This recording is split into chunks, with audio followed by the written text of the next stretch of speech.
क्या आप यूपीएससी की तैयारी कर रहे हैं और समझ नहीं आ रहा कि शुरू कहाँ से करें या आगे कैसे बढ़ें? अगर हाँ, तो ये वीडियो आपके लिए, जो आपको सही रणनीति पर पहुंचाएगी और सही रणनीति आपके लिए स्पष्ट करेगी। मैं हूं विशाल भारती, जो कि पिछले 2 सालों से यूपीएससी की तैयारी कर रहा हूं और उसकी जर्नी में आगे चल रहा हूं और लोगों को गाइडेंस भी कर रहा हूं अपने इस चैनल के माध्यम से। आज मैं आपको एक सही स्ट्रेटेजी बताने वाला हूं जो आपको यूपीएससी में सफलता दिला सकती है। तो पहले समझते हैं यूपीएससी का पूरा स्ट्रक्चर क्या है। तो यूपीएससी की परीक्षा भारत संघ लोक सेवा आयोग यानी कि यूपीएससी भारत के टफेस्ट एग्जाम में एक है। इसमें 3 परीक्षाएं होती हैं, प्रीलिम्स, मेंस और इंटरव्यू। एक एक करके जानते हैं तीनों के बारे में। तो प्रीलिम्स में होते हैं 2 पेपर, पहला GS1, दूसरा GS2। GS1 बेसिकली अपने कोर सब्जेक्ट का होता है, जैसे history, polity, economic, geography, environment science और इटिसिया और करंट अफेयर का। GS2 में आता है CSET, जिसमें कि रीजनिंग, मैथ, कॉम्प्रिहेंशन, ये 3 आते हैं। बात करते हैं मेंस की। मेंस में आपके 9 पेपर होते हैं, जिसमें पहले पेपर क्वालिफाइंग नेचर के होते हैं, जो कि लैंग्वेज के होते हैं, और दूसरा पेपर निबंध का होता है। तीसरा पेपर आपका GS का होता है, GS1। चौथा पेपर GS2, पांचवा पेपर GS3, छठा पेपर GS4 और सातवां पेपर आपका GS5। GS5 आपका एथिक्स का होता है और आठवां पेपर आपका ऑप्शनल का होता है, पहला भाग, और नवा पेपर भी आपका ऑप्शनल का दूसरा भाग होता है, जो आपने वैकल्पिक विषय चूज किया होगा या अपना चुना होगा वैकल्पिक विषय, उसका पेपर होता है। अब बात करते हैं इंटरव्यू की। तो इंटरव्यू में बेसिकली पर्सनैलिटी टेस्ट होता है, जो कि आपके पर्सनैलिटी को दर्शाता है, आपसे रिलेटेड, आपके डेप्थ से रिलेटेड उसमें क्वेश्चंस पूछे जाते हैं। कुछ करंट अफेयर से रिलेटेड पूछे जाते हैं और कुछ आपके ऑप्शनल और सिलेबस के अकॉर्डिंग कुछ क्वेश्चन पूछे जाते हैं। ज़्यादातर उसमें क्वेश्चन आपके डेप्थ से और आपकी पर्सनैलिटी से रिलेटेड पूछे जाएंगे। घबराना नहीं है बिल्कुल भी। तो चलिए आगे बढ़ते हैं। अब देखते हैं सिलेबस को कैसे समझते हैं। देखो, सिलेबस के लिए आपको एक बुक आती है दृष्टि की और एक GS स्कोर की, या आप ऑनलाइन भी इसका सिलेबस देख सकते हैं यूपीएससी की वेबसाइट से या फिर किसी अन्य वेबसाइट से। अगर आप पढ़ना चाहते हैं यूपीएससी का सिलेबस, जब तक आप नहीं समझेंगे तो आपको बहुत कठिनाई होगी, क्योंकि यूपीएससी का सिलेबस कोई छोटा मोटा सिलेबस नहीं है, बहुत बड़ा सिलेबस है। आपको बहुत ज़्यादा बुक्स पढ़नी पड़ेंगी। तो सबसे पहले आपको सिलेबस समझना होगा, जिसके लिए आपको दृष्टि की बुक या GS स्कोर की बुक आपको पढ़नी पड़ेगी, या फिर आपको ऑनलाइन में ही आपको यूपीएससी की वेबसाइट से सिलेबस मिल जाएगा, तो वहां से आप डाउनलोड कर लेना। तो अब देखते हैं सबसे पहला डाउट क्या होता है कि स्टडी प्लान कैसे बनाएं। देखो, सिलेबस और PYQs, सिलेबस और PYQs जो प्रीवियस क्वेश्चन होते हैं, उनका इंपॉर्टेंस हमारी जर्नी में क्या होना चाहिए। तो PYQs इसलिए होते हैं क्योंकि आप PYQs का मतलब होता है प्रीवियस क्वेश्चन पेपर। तो जो पिछले साल के आपके 10 से 12 साल के 30 साल के जो भी पेपर हुए हैं, उनका एनालाइज करना और उनको अच्छे तरीके से समझना कि क्या क्या इसमें दिखाया गया था और कहाँ कहाँ से टॉपिक से क्वेश्चन आए हैं, किस सब्जेक्ट के कौन से टॉपिक से क्वेश्चन आए हैं, उनको अच्छे तरीके से पढ़ना और उनको सोल्व करना और इनको एनालाइज करना, उनकी प्रैक्टिस करना। इसलिए PYQs मैटर देन इसलिए PYQs को हमेशा ठीक तरीके से प्रैक्टिस करें, पढ़ें और मैक्सिमम 4-5 बार पढ़ें। अपने सिलेबस के पढ़ने के बाद में PYQs पढ़ें। उसके बाद आप अपनी जर्नी स्टार्ट करें NCERT से। अब देखते हैं NCERT से शुरुआत कैसे करें।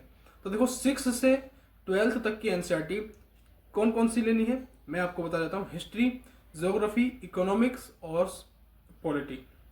और भी आती है, जैसे साइंस की भी आती है, साइंस में बायोलॉजी की आती है, ठीक है। अगर हो सके तो आप ओल्ड NCERT भी पढ़ लेना, आप तो नहीं तो आप न्यू NCERT पढ़ सकते हैं। और आपको अच्छी तरीके से NCERT पढ़ने का तरीका क्या है, पहले आपको रफली तरीके से पढ़ना है। दूसरी टाइम में आपको इम्पोर्टेंस जो भी लाइन्स हैं उसको हाईलाइट करके चलना या पेन से उस पर मार्क करते चलना। थर्ड टाइम जब आप पढ़ो तो आप डीपली तरीके से, अच्छे तरीके से पढ़ो। एंड फोर्थ टाइम में लगभग आप नोट्स बना करते हुए चलो। आप लगभग 6 से 7 बार जब NCERT पढ़ लें, सारी लगभग 6 महीने में कंप्लीट हो जाएगी। अगर आप अभी बिगनर हैं, स्टार्ट करना चाह रहे हैं, तो आप 6 महीने में एनसीईआरटी कवर कीजिए, उसके नोट्स बनाइए, अच्छे तरीके से रिवाइज कीजिए 6-7 बार, उसके बाद आप एडवांस बुक पर आइए। अब देखते हैं डेली और मंथली टारगेट क्या होते हैं। देखो डेली टारगेट ऐसे होते हैं कि आपको वैसा अपने एक डायरी लेकर चलना, उसमें अपने टारगेट फिक्स करना कि आज मुझको पॉलिटी की ये 4 चैप्टर कवर करने हैं, या फिर आप मुझको एनसीईआरटी के 4 चैप्टर कवर करने हैं किसी भी एनसीईआरटी के, या फिर स्पेक्ट्रम मुझको आज स्पेक्ट्रम के 2 चैप्टर पढ़ने हैं, 3 चैप्टर पढ़ने हैं, और इस चैप्टर में कौन कौन से टॉपिक्स पढ़ने हैं ये आपके डेली बेसिस पर होना चाहिए। मंथली टारगेट पर होना चाहिए कि मुझको एक बुक कंप्लीट करनी है। लाइक मैं बता रहा हूँ, जैसे कि आप इकोनॉमिक बुक ले लीजिए संजीव वर्मा या रमेश सिंह इकोनॉमिक्स की, उसको आप मंथली टारगेट लेकर चलिए कि हाँ 1 महीने में मुझको ये कंप्लीट करना है, पहले दिन में मुझको ये पढ़ना है, दूसरे दिन ये पढ़ना है, तीसरे दिन ये पढ़ना है। तो 30 दिन का आप मंथली टारगेट बना लीजिए, तो जो आपको बहुत ज़्यादा हेल्प करेगा आपके टारगेट को पूरा करने में, जिससे आपका सिलेबस भी जल्दी कवर हो जाएगा। अब देखते हैं न्यूज़पेपर और करंट अफेयर की सही स्ट्रेटजी और कहाँ से इनको कवर करें। तो देखो न्यूज़पेपर के लिए सबसे पहले आप द हिंदू या इंडियन एक्सप्रेस कर सकते हैं, अगर आप हिंदी माध्यम से हैं तो दैनिक जागरण भी पढ़ सकते हैं। और करंट अफेयर की बात करूं तो एक विजन आता है, विजन आईएएस का, और एक योजना कुरुक्षेत्र आता है, और एक पीआईबी आता है। आप इनके मैगजीन ले सकते हैं, मंथली मैगजीन, नहीं तो आप डेली न्यूज़पेपर पढ़िए। आप उनके नोट्स अगर बनाना चाहते हैं, टाइम है तो बनाइए, नहीं तो मैं आपको रिकमेंड नहीं करूँगा कि आप न्यूज़पेपर के नोट्स बनाएं। उनको बस एक बार अच्छे तरीके से पढ़ लीजिए, आप बाद में प्रीलिम्स से पहले आप उनके मंथली मैगजीन मंगा सकते हैं, जैसे विजन आईएएस का आता है, योजना कुरुक्षेत्र का आता है, या किसी भी कोचिंग सेंटर के आप करंट अफेयर के मंथली मैगजीन मंगा सकते हैं। तो ये आपको स्ट्रेटेजी होने वाली है न्यूज़पेपर और करंट अफेयर की। उसके बाद देखते हैं कि ऑप्शनल सब्जेक्ट का चयन कैसे करें। ऑप्शनल सब्जेक्ट बहुत एक सोच समझ के इसका चयन करना चाहिए, क्योंकि ये आपको अकेला सब्जेक्ट है जो कि आपको 500 मार्क्स का होता है, जिसमें आपको मैक्सिमम 150 से ऊपर नंबर, 200 के आसपास नंबर लाने चाहिए। 250 नंबर आप इसमें लेकर आए तो आप बहुत अच्छी बात है। दोनों पेपर के 250 नंबर बहुत बड़ी बात है, क्योंकि 250 में से 125 नंबर बहुत मुश्किल से आते हैं, 120 बहुत कम लोगों के आए हैं, 120 125। तो आप टारगेट लेकर चलना अच्छे तरीके से। जब आपका सिलेबस कंप्लीट हो जाए, सारी बुक आप पढ़ लें एक 2 बार, तो आपको जब समझ में आएगा कि मैं कौन सा मेरा सब्जेक्ट है जिसमें मैं आसानी से पकड़ता हूँ और समझता हूँ, उसको अच्छे तरीके से मेरे याद रहता है, जब आपको ये समझने में आसानी हो, तब आप अपना ऑप्शन का चयन करना। ओके, फिर आता है सही बुक कौन सी रखें, कौन कौन सी बुक हमको पढ़नी चाहिए, ऑनलाइन रिसोर्सेज क्या होने चाहिए। तो देखो प्रीलिम्स के लिए बुक मैं आपको बता देता हूँ। अभी मैंने बताया था एनसीईआरटी 6 to 12 एनसीईआरटी होनी चाहिए। उसके बाद पॉलिटी में आप लक्ष्मीकांत ले सकते हैं, हिस्ट्री में आप स्पेक्ट्रम ले सकते हैं, सतीश चंद्र ले सकते हैं, और रमेश सिंह ले सकते हैं। ये तीनों पार्ट हो गए। आर्ट एंड कल्चर में आप नितिन सिंह आने ले सकते हैं। ज्योग्राफी में अगर आप इंग्लिश मीडियम से हैं तो जीसी लियोंग, और हिंदी मीडियम से हैं तो महेश बर्बान या माजिद हुसैन ले सकते हैं, प्लस एनसीईआरटी। इकोनॉमिक्स के लिए रमेश सिंह या संजीव वर्मा रेफर करूंगा मैं, और प्लस न्यूज़पेपर साथ में, क्योंकि इकोनॉमिक सर्वे बजट आता रहता है, इसमें आर्थिक सर्वेक्षण भी आते रहते हैं। एनवायरमेंट के लिए अगर आप इंग्लिश मीडियम से हैं तो शंकर आईएएस, नहीं तो आप दृष्टि की ले सकते हैं अगर आप हिंदी मीडियम से हैं तो। अब करंट अफेयर के लिए मैंने बताया अभी आपको मंथली मैगजीन, जैसे विजन आईएएस की, इनसाइट की, दृष्टि आईएएस की, या फिर किसी भी अन्य कोचिंग सेंटर की आप ले सकते हैं। अब देखते हैं मेंस के लिए। आंसर राइटिंग प्रैक्टिस के लिए इनसाइट विजन और टीएलपी यानी कि थिंक लर्न एंड परफॉर्म, ये जैसे प्लेटफॉर्म आपको आंसर राइटिंग के लिए बहुत हेल्पफुल होने वाले हैं। और डायरेक्टिव वर्ड्स को समझना, यानी कि critically analyse, discuss and exclusive etc, इनको अच्छी तरीके से समझना। जो भी वर्ड्स हैं, डायरेक्ट जो वर्ड आते हैं जो आपको समझ नहीं आता, उनको अच्छी तरीके से आप गूगल करके सर्च करिए क्या मतलब होता है इसका, अच्छी तरीके से उनको समझिए और अपनी तैयारी को आगे बढ़ाइए। अब देखते हैं ऑनलाइन प्लेटफॉर्म की जो आपको पढ़ाई में आगे लेके जाएंगे। तो देखो एक आता है पीआईबी, एक आता है पीआरएस इंडिया, और एक आता है राज्यसभा टीवी, एक आता है योजना एंड कुरुक्षेत्र। ये आपको ऑनलाइन प्लेटफॉर्म मिल जाएंगे। अब देखते हैं टाइम मैनेजमेंट और मोटिवेशन के लिए। तो डेली रूटीन क्या होना चाहिए, अभी पीछे मैंने आपको बताया डेली के रूटीन होना चाहिए। आप बेकअप या टाइम टेबल आप बना लीजिए डेली रूटीन का, कि मुझको 6 बजे उठना है, 1 घंटे में फ्रेशअप होना है, और फिर एक सेशन लगाना है 2 घंटे का या 1.5 घंटे का। उसके बाद मुझको ब्रेकफास्ट करना है, रेस्ट करना है 1-1.5 घंटे का। आप ब्रेकफास्ट में 1-1.5 घंटे का रेस्ट कर सकते हैं। उसके बाद मुझको सेशन लगाना है। तो ऐसे ही करके आप शाम तक, आप लगभग 10 बजे तक, 11 बजे तक जब भी पढ़ते हैं, आप एक टाइम टेबल बना लीजिए और अगर आपको टाइम टेबल बनाना नहीं आता तो मुझको वीडियो में कमेंट कर देना, मैं एक वीडियो टाइम टेबल के ऊपर भी लेकर आऊँगा। तो आपको टाइम टेबल बनाना आता है तो आप अपना टाइम टेबल बनाइए, नहीं तो आप चैट जीपीटी भी आता है, उससे आप अपना टाइम टेबल रिकमेंड बना सकते हैं। ठीक है, उसके लिए फिर आता है डिसिप्लिन वर्सेस मोटिवेशन। क्या ये दोनों जरूरी हैं? देखो, डिसिप्लिन हमेशा होना चाहिए अपने अंदर कि हाँ, मुझको डिसिप्लिन में अगर आप चलेंगे तो आपको बहुत ज़्यादा आसानी होगी, क्योंकि आप डेली डिसिप्लिन के यानी रूल्स फॉलो करेंगे तो आपकी बुक्स जो भी सिलेबस है वो जल्दी कंप्लीट होगा, क्योंकि बिना डिसिप्लिन के कुछ काम नहीं होता है। और बात करें मोटिवेशन की, तो सोशल मीडिया जैसे प्लेटफॉर्म को हमेशा दूर रहें। अगर आप इनको प्रोडक्टिव बनाना चाहते हैं तो बना लीजिए, नहीं तो आप इनसे हमेशा दूर रहें, आपका टाइम वेस्ट होता है। तो क्योंकि ये ऐसे हैं आज के सोशल मीडिया, अगर आप इंस्टाग्राम पर जाते हैं तो 2-3 घंटे कहाँ गायब हो जाएंगे आपको पता भी नहीं चलेगा। तो हमेशा सोशल मीडिया से दूरी बनाए रखें। आप ये मत बोलना कि आप फ़ोन से ही पढ़ते हैं या लैपटॉप से पढ़ते हैं तो ये सोशल मीडिया आइकन है, लेकिन इंस्टाग्राम से आप बिल्कुल भी ज़्यादा फोकस मत रहना इंस्टाग्राम पर। हाँ, अगर आप में कंट्रोल है, सेल्फ कंट्रोल है, तो आप थोड़ा बहुत के लिए, आधा घंटे के लिए या 5 मिनट के लिए, 10 मिनट के लिए यूज कर सकते हैं अपने माइंड को रिफ्रेश करने के लिए। अब एक चीज़ और कि इसमें मैं बता दूं, कंसिस्टेंसी जो होती है वो आपका की होता है। ठीक है, आपकी पढ़ाई का। ठीक है, कंसिस्टेंसी जब तक नहीं होगी आप कुछ नहीं समझ पाएंगे। अब देखते हैं मॉक टेस्ट और आंसर राइटिंग प्रैक्टिस। देखो, मॉक टेस्ट क्यों जरूरी होते हैं? अगर आपका सिलेबस कंप्लीट हो गया है, पेपर आपका आने वाला है, तो आप किसी भी कोचिंग में जाइए, आप वहाँ मॉक टेस्ट के लिए अप्लाई कर सकते हैं और वहाँ मॉक टेस्ट दीजिए।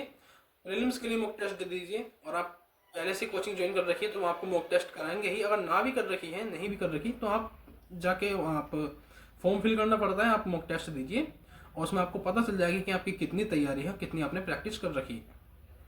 अब देखते हैं टाइम मैनेजमेंट कैसे करें। अगर आप जॉब करते हैं या फिर आप अभी ग्रेजुएशन के स्टूडेंट हैं, तो आपको एक टाइम मैनेजमेंट करना होगा कि हाँ, मुझको अपने इस टाइम में इतना टाइम मुझको अपनी जॉब को देना है और इतना टाइम मुझको अपनी पढ़ाई को देना है। अगर आप अभी बिगिनर हैं, 27 से 26 के लिए तैयारी कर रहे हैं, तो आपको 4 से 6 घंटे भी आपको अपनी पढ़ाई के लिए बहुत हैं। आप ये मत सोचना कि मुझको 12 घंटे पढ़ना है, 16 घंटे। अब 12 घंटे में मैं आपको बता देता हूँ, मैक्सिमम जो पढ़ाई होती है वो 8 घंटे की होती है, 7 से 8 घंटे की। 12 घंटे में ज़्यादा पढ़ाई नहीं हो पाती है। मैं 2 साल से तैयारी कर रहा हूँ, हमेशा मेरी जो पढ़ाई होती है 7 से 8 घंटे की पढ़ाई होती है 12 घंटे में, क्योंकि उसमें रेस्ट भी रहता है, लाइब्रेरी चले जाते हैं तो वैसे ही टाइम इधर उधर निकल जाता है। तो उसके बाद देखते हैं एग्जाम के समय में नेगेटिव मार्किंग से बचने के लिए सही क्या होना चाहिए। देखो, नेगेटिव मार्किंग आपके मार्क काटती है। ठीक है, आपको इससे बचने के लिए सबसे पहले आपको देखो समझना होगा क्वेश्चन क्या बोल रहा है। अगर आपको क्वेश्चन आता है तो उसको कीजिए। अब देखते हैं हम पर्सनैलिटी टेस्ट के लिए, या फिर बोले तो इंटरव्यू के लिए। तो पर्सनैलिटी टेस्ट जो होता है आपकी पर्सनैलिटी से रिलेटेड, यानी कि जो आपकी पर्सनैलिटी है, आपका ड्रेसिंग सेंस है, बोलने का तरीका है, बैठने का तरीका है, बात करने का तरीका है, और आपका आई कॉन्टैक्ट, आप दूसरों से कैसे बिहेवियर से बात करते हैं, ये सब आपका देखा जाता है। और जो भी आपके करंट अफेयर्स, आपके ऑप्शनल और आपके जो सब्जेक्ट्स होते हैं, कुछ उनसे क्वेश्चंस पूछे जाते हैं इंटरव्यू में। और बेसिकली ज़्यादातर क्वेश्चन आपके डेप से और आपकी डेली लाइफ से, जो आपने डेप में हॉबी वगैरह भरी हैं, उससे पूछे जाते हैं। और आपकी पर्सनैलिटी के बारे में थोड़ा बहुत पूछ लिया जाता है।